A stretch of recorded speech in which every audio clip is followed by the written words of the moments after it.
अपवर्ग।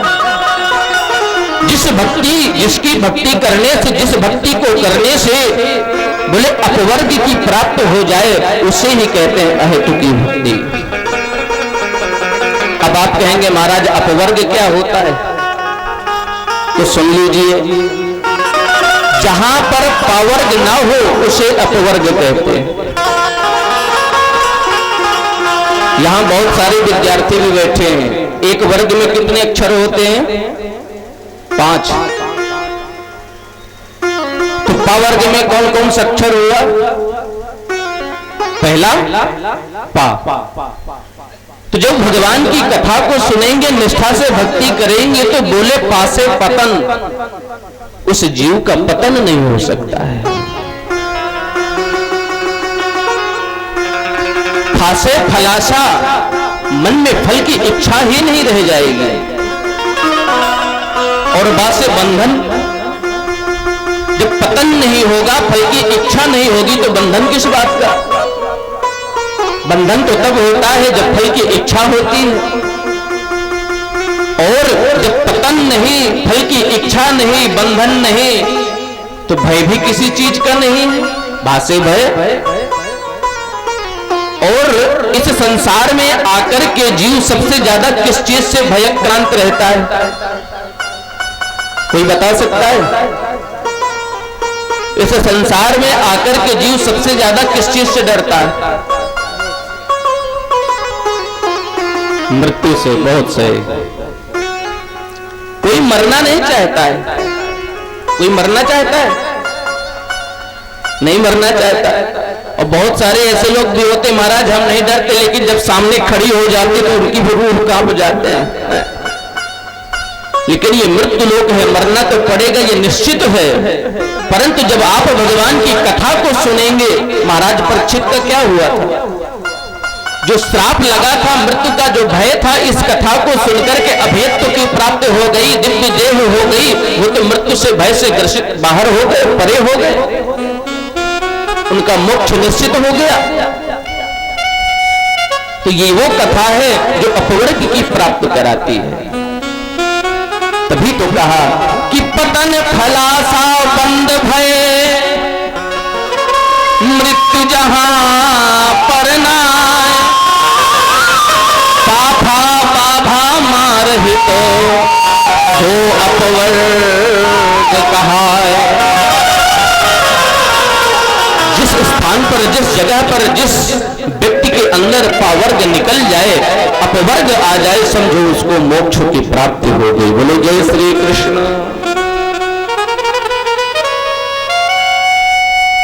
सूत जी महाराज ने 24 अवतारों का वर्णन किया। 24 अवतार भगवान के, और इन्हीं अवतारों में से 7 दिन की कथा बराबर चलती है। सूत जी महाराज ने कहा, प्रभु इन 24 अवतारों में की कथा 7 दिन अनवरत चलती है, सप्ताह ज्ञान यज्ञ की विधा को पूर्ण करती है। तब ऋषियों ने कहा, प्रभु एक बात बताइए, हमने तो व्यास जी के विषय में सुना है। व्यास कौन है? भगवान परब्रह्म नारायण के पुत्र ब्रह्मा, ब्रह्मा के पुत्र शक्ति, शक्ति के पराशर, और पराशर ऋषि के ही पुत्र है वशिष्ठ, वशिष्ठ के शक्ति, शक्ति के पराशर, और पराशर ऋषि के ही पुत्र है व्यास। लेकिन जिसका आप ध्यान लगा रहे हैं, जिसका मंगलाचरण कर रहे हैं, जिसका मनन कर रहे हैं, चिंतन कर रहे हैं, वो कौन? तब सूत जी महाराज ने कहा, ये हमारे गुरुदेव हैं, श्री सुताचार्य महाराज। ये कहां से आ गए? तब अमर कथा का वर्णन किया।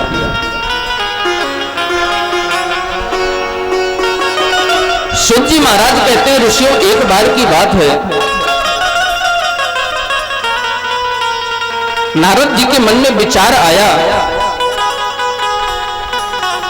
कि मैं अनेक जगह भ्रमण करने जाता हूं, इंद्र लोक जाता हूं, स्वर्ग लोक जाता हूं, वैकुंठ भी जाता हूं, लेकिन जब भी मैं कैलाश जाता हूं वहां पर तो भगवान शिव और मां भगवती सती, मां जगदम्बा पार्वती, इनका जो प्रेम है, स्नेह है, वो तो एक अलौकिक है।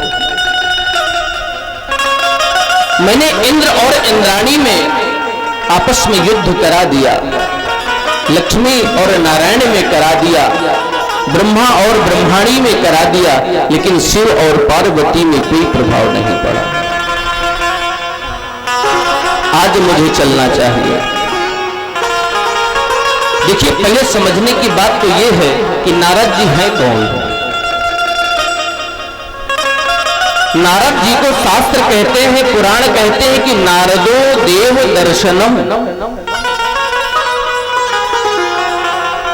और हमारे शास्त्र तो यहां तक कहते हैं कि नारद जैसा संत या नारद जी जिस व्यक्ति को मिल जाते हैं उसको भगवान अवश्य मिलते हैं। ये बात पक्की है। आप एक भी ऐसा उदाहरण खोज करके नहीं ला सकते कि महाराज जिसको नारद जी मिले हो भगवान न मिले। सभी को मिले। और नारद शब्द का तो अर्थ ही है नारद, जिसकी बात को भगवान नारायण भी ना रद्द कर सके, उनका नाम है नारद। बोलो जय श्री कृष्ण। और दूसरा है कि नारम ज्ञानम ददाती थी नारद। यदि व्याकरण की दृष्टि से देखा जाए तो नार माने होता है जल और नार माने होता है अज्ञान। तो बोले अज्ञानम खंडयतीति नारदः, नारम ज्ञानम ददातीति नारद। जो अज्ञान रूपी अंधकार को विनष्ट करके ज्ञान रूपी प्रकाश से परिपूर्ण कर दे, उसे कहते हैं नारद। नारद जी सीधा कैलाश पहुंच गए, और जैसे ही कैलाश पहुंचे तो देखा क्या कि भोले बाबा तो समाधि में बैठे, और गुफा के अंदर जाकर के देखा तो वहां पर मां भगवती जगदम्बा बैठी हुई थी अकेली। तो नारद जी ने पार्वती मैया को प्रणाम किया। क्यों? क्योंकि वो मां के समान है। भोले बाबा देवाधिदेव महादेव है, लेकिन खड़ी होकर के पार्वती मैया ने नारद जी को प्रणाम किया, क्योंकि पार्वती मैया के गुरु जी है नारद जी, एक दूसरे को प्रणाम कर रहे हैं। तो पार्वती मैया ने हाथ जोड़ करके कहा, गुरुदेव बहुत दिन हो गए, आजकल आप आ नहीं रहे, क्या बात है? नारद जी ने कहा, मां आने जाने की तो इच्छा बहुत होती है, परंतु करे क्या? क्योंकि आजकल इस संसार में प्रेम तो रहा नहीं, सच्चा प्रेम नहीं है, स्वार्थ का प्रेम रह गया है। और यदि एक दो प्रेमी भी मिलते हैं तो वो भी दिखावा करते हैं। तो इसलिए आजकल हम मैया आना जाना बंद कर रखे। वो तो आज भोले बाबा के दर्शन करने का हमारी इच्छा हुई, हम आ गए। तो मैया ने कहा वो तो समाधि में है। लेकिन गुरुजी क्या कहा आपने कि इस संसार में प्रेम नहीं है?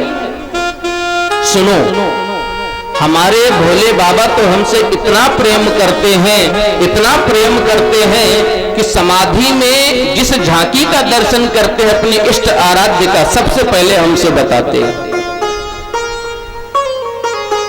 नारद जी ने कहा, अच्छा मैया, तब तो बहुत अच्छी बात है। अरे एक दाम्पत्य जीवन में, सुखमय जीवन में तो ये होना ही चाहिए।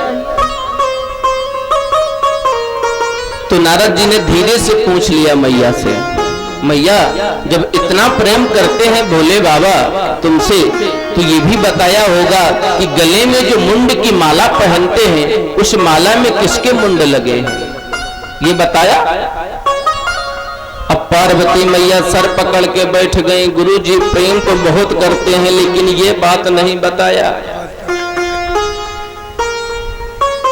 नारद जी ने कहा